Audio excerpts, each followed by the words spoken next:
عمر فاروق رضی اللہ تعالیٰ عنہ کا مبارک زمانہ ہے.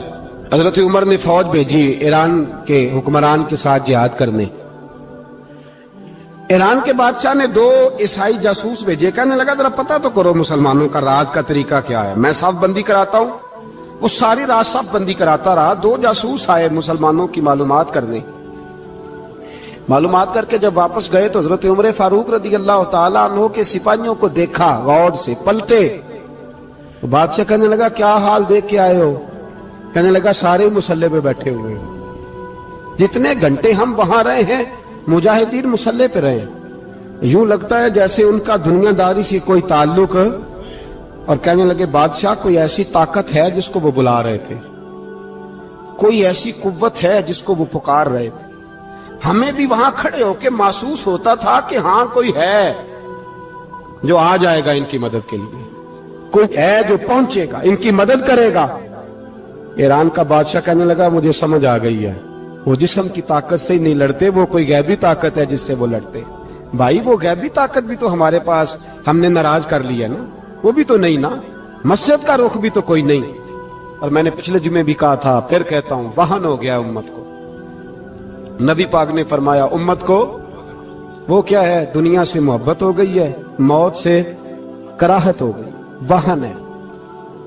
صحابہ کرام کو موت سے بڑا پیار تھا, موت سے بڑی محبت کر. ہماری طرح نہیں, وہ کہتے تھے مریں گے تو منو مٹی, تو وہاں ٹھیک ہے عذاب قبر حق ہے, لیکن میں کہا کرتا ہوں سالوں کے بعد جو پردیس سے ماں کے پاس آئے, ماں اسے عذاب نہیں دیتی, اس کا ماتھا چوما کرتی ہے. اور بھائی جو رب کریم کی بارگاہ میں جائے گا تیرا کیا خیال ہے, گل سڑ جائے گا؟ مدینے والے حبیب نے فرمایا قبر المومن روضۃ من ریاض الجنہ, فرمایا میرا مومن جب قبر میں جاتا ہے تو اللہ جنت کے سارے دروازے کھول دیتا ہے, وہ تو اللہ کی رحمت میں پہنچتا ہے. کون کہتا ہے مومن مر گئے, وہ تو قید سے چھوٹے اپنے گھر گئے. کون کہتا ہے قبر میں عذاب ہے تو صرف عذاب ہی ہے, ہاں مجرم کو سزا ملے گی, لیکن مومن ہمیشہ جہنم میں, وہ بالآخر جنت میں جائے گا, بالآخر جنت میں جائے گا. اور کسی درویش نے بات کی, وہ کر کے چلے گئے, بر کمال ہی کر گئے. کہنے لگے دوزخ میں میں تو کیا, میرا سایہ نہ جائے گا, کیونکہ رسول پاک سے دیکھا نہ جائے گا.